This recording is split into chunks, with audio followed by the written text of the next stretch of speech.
अस्सलाम वालेकुम दोस्तों, आप देख रहे हैं मेरा यूट्यूब और फेसबुक चैनल। आज हम बात करेंगे पाकिस्तान की सियासत के हवाले से।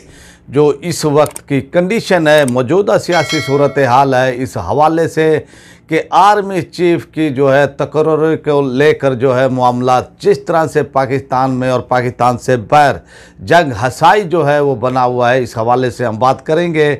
और कौन कहां पर क्या कर रहा है, इस हवाले से बात करेंगे। और पाकिस्तान में मजहबी सियासत के हवाले से, मजहबी सियासत का मुस्तकबिल, तहरीक लब्बैक के हवाले से बात करेंगे। और क्या इत्तेहाद हो सकता है या नहीं हो सकता है, इस हवाले से बात करेंगे। पहले आते हैं अपने टॉपिक की तरफ। और पाकिस्तान की इस वक्त मौजूदा जो सियासी सूरत हाल है वो ऐसे गर्दाम में जो है फंसी हुई है। अब पता नहीं चल रहा कि क्या हो सकता है। आपने देखा कि कुछ दिन पहले कोर कमांडर्स कॉन्फ्रेंस हुई है और उसका इलामिया जारी नहीं किया गया है। और उस इलामिया को जो जारी नहीं किया गया है, इस हवाले से जो है कि आसाराइयाँ भी की जा रही हैं और कुछ बताया भी ये जा रहा है कि कुछ ऐसे फैसले कर लिए गए हैं कि किसी को जो है अपनी हदूद से बाहर निकलने की जो है इजाज़त नहीं दी जाएगी। आप देखें कि लंदन के अंदर जिस तरह से खिचड़ी पक रही थी आर्मी चीफ के हवाले से, और आप देख रहे हैं कि किस तरह से PML के रहनुमा नवाज शरीफ साहब जो हैं और उनकी फैमिलीज़ और फिर वज़ीर आज़म पाकिस्तान शहबाज शरीफ का वहाँ पर क़याम और वहाँ पर उनका रहना, सलाह मशवरा और फिर उनको बुलाया जाना पाकिस्तान, ये सब जो है यानी इसको लेकर हम जो है वो देख रहे हैं कि पाकिस्तान में अभी तक जो है इस हवाले से कोई भी जो है यानी आर्मी चीफ के तकर्रुर के हवाले से, हालांकि समरी आ जानी चाहिए थी, समरी को जो है मूव हो जाना चाहिए था और समरी पर जो है वो दस्तखत भी हो जाने चाहिए थे। लेकिन दुनिया के किसी भी मुहज़्ज़म मुआशरे में आप देख लें कि आर्मी चीफ के हवाले से जो है कोई ख़बर भी नहीं आती है कोई इस तरह की। लेकिन पाकिस्तान के अंदर जो एक तमाशा जो है वो बनाया गया है, एक तमाशा, एक खिलवाड़ की गई है। कोई ये कहता है कि सीनियर मोस्ट होना चाहिए, कोई ये कहता है कि ये मेरा इख्तियार है, कोई ये कहता है कि हम किसी को जो है ये बनाने की इजाज़त नहीं दे सकते हैं। तो ये सूरत हाल है और इससे जो है पाकिस्तान की जंग हसाई हो रही है। और फिर लंदन में जो है आर्मी चीफ के, क्योंकि एक हसास पोस्ट है, पाकिस्तान की एक ताकतवर तरीन शख्सियत की जो है ये पोस्ट है। और आप देखें कि ये फैसले जो है इस वक्त लंदन में हो रहे हैं और आप देखें कि वहाँ पर जो है आर्मी के जो अफसरान हैं, जो जनरल्स हैं, उनके बारे में बातचीत की जाती है। तो क्या वहाँ पर बग नहीं हो सकता है? क्या वहाँ पर इंटेलिजेंस एजेंसियाँ जो है इस मामले को जो है वो कवर नहीं कर रही होंगी? क्या वो इसको जो है मॉनिटर नहीं कर रही होंगी कि पाकिस्तान की फ़ौज के जो है यानी वो जनरल्स, उनके बारे में जो है यानी वो शेयर किया जाता रहा है, उनके सलाह मशवरे हो रहे हैं, फिर उनको ये मालूम होगा कि वो क्या करते हैं, वो क्या नहीं करते हैं, उनकी क्या खूबियाँ हैं, क्या खामियाँ हैं। तो वहाँ पर लंदन में बैठकर जो है इसकी जो है ये पाकिस्तान के हवाले से हम समझते हैं कि ये इस तरह का जो है नहीं होना चाहिए। पाकिस्तान के फैसले पाकिस्तान के अंदर होने चाहिए और पाकिस्तान के अंदर ही जो है यानी ये फैसले हों। तो ये सूरत हाल है। और अब जो है दूसरी तरफ हम ये देखते हैं कि इस्टेब्लिशमेंट और इमरान खान के हवाले से वहाँ पर भी उनसे राब्ते किए जा रहे हैं। और इसी तरह हुकूमत से और फिर हुकूमती जो लोग हैं, हुकूमत के जो फेडरल मिनिस्टर हैं और जो यानी PDM के लोग हैं, उनके मुंह पर जो है इस वक्त उदासियाँ हैं, उनके मुंह पर हवाइयाँ उड़ी हुई हैं। उनको समझ नहीं आ रहा है कि आने वाले 48 घंटे 36 घंटों में क्या हो सकता है। लेकिन ये इतलात बहरहाल आ रही हैं कि कुछ फैसले कर लिए गए हैं और कुछ यानी 1-2 दिन के अंदर जो है ये समरी मूव भी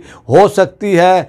और देखना यह है कि किसकी जो है पसंद का आर्मी चीफ जो है पाकिस्तान में लगाया जाता है।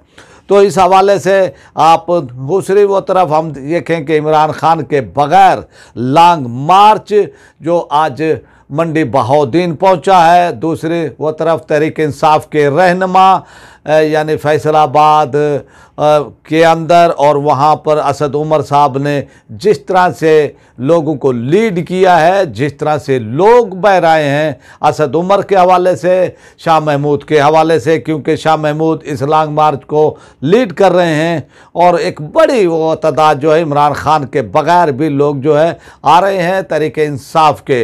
और फिर दूसरी तरफ जो है इस वक्त इतलात ये आ रही हैं कि जनूबी पंजाब के अंदर भी तहरीक इंसाफ बड़ी मुतहरक है और उनके भी जो MNAs हैं, MPAs हैं और ज़िम्मेदारान हैं जो तहरीक इंसाफ के, वो भी रावलपिंडी के हवाले से अपने लॉन्ग मार्च को, अपने काफिलों को जो है उनका भी रुख जो है रावलपिंडी की ही तरफ है। इसी तरह जो है दूसरी वो तरफ जो है आप देखें खैबर पख्तूनख्वा से जो है परवेज़ वो खटक साहब, अली अमीन गंडापुर साहब और इसी तरह दूसरे रहनुमा तहरीक इंसाफ के जो है यानी वो अपने काफ़िले लेकर पहुंच रहे हैं। और जिस तरह का ये इस वक्त माहौल बना हुआ है, जो सूरत हाल इस वक्त ये पैदा हुई है, इसको देखते हुए एक तगड़ा शो जो है तहरीक इंसाफ करने जा रही है रावलपिंडी के अंदर। तो देखना यह है कि इससे पहले कोई ऐसा फैसला हो जाता है कि इलेक्शन की तरफ जो है जाया जाए, लेकिन जो हमारे ज़िम्मेदारान हैं, अरबाब इख्तियार हैं और जिनके गिर्द जो है ताकत है, वो अब फैसला कर चुके हैं। ये जो क्राइसिस आया हुआ है पाकिस्तान के अंदर सियासी तौर पर, और आप देखें कि एक जमूद का शिकार है हमारी इक्तिसादी हालत भी जो है इस वक्त पाकिस्तान की जो मुआशी वो सूरत हाल है वो आप सबके सामने है और इस तरह से जो है मुल्क नहीं चल रहा है। तो इसको जो है अब ख़त्म करने का एक फ़ैसला कर लिया गया है। देखना यह है कि ये कब होता है, 72 घंटों में होता है या इससे ज़्यादा भी टाइम जो है लग सकता है। तो इस हवाले से अब हमारा दूसरा टॉपिक जो है वो टॉपिक है पाकिस्तान के अंदर मजहबी सियासत और बिलखसूस अहले सुन्नत की सियासत। और अहले सुन्नत जो है पाकिस्तान का अक्सरियती तबका है, लेकिन आप देख रहे हैं कि अहले सुन्नत सियासत से जो है वो दूर रहे। और जमीयत उलमा पाकिस्तान के बाद 1973 के बाद जब तहरीक यानी जमीयत उलमा पाकिस्तान ने जो है 73 के आइन में कादियानियों को काफिर करार दिलवाया था, उसके बाद जो है आप देखें कि जमीयत उलमा वो पाकिस्तान का शराजा बिखेरने की जो है वो साजिश की गई। उसमें कुछ अपने भी और गैर भी वो शामिल थे और इस तरह से सवाद आज़म की एक मजहबी जमात यानी जमीयत उलमा पाकिस्तान का शराजा बखेर दिया गया और उनको कई टुकड़ों में जो है वो तकसीम किया गया। फिर यानी तहरीक मिनाजुल कुरान अवामी तहरीक आई अहले सुन्नत के हवाले से, तो इसमें भी जो है अहले सुन्नत के उलमा ने डॉक्टर ताहिर कादरी से इख्तिलाफ का यानी वो इजहार किया। फिर जो है पाकिस्तान सुन्नी तहरीक आई, वो एक हकूक़ अहले सुन्नत के हवाले से उन्होंने काम किया और फिर उन्होंने सियासत के भी हवाले से काम किया, लेकिन वो सियासत के हवाले से ज़्यादा कामयाब नहीं हुए।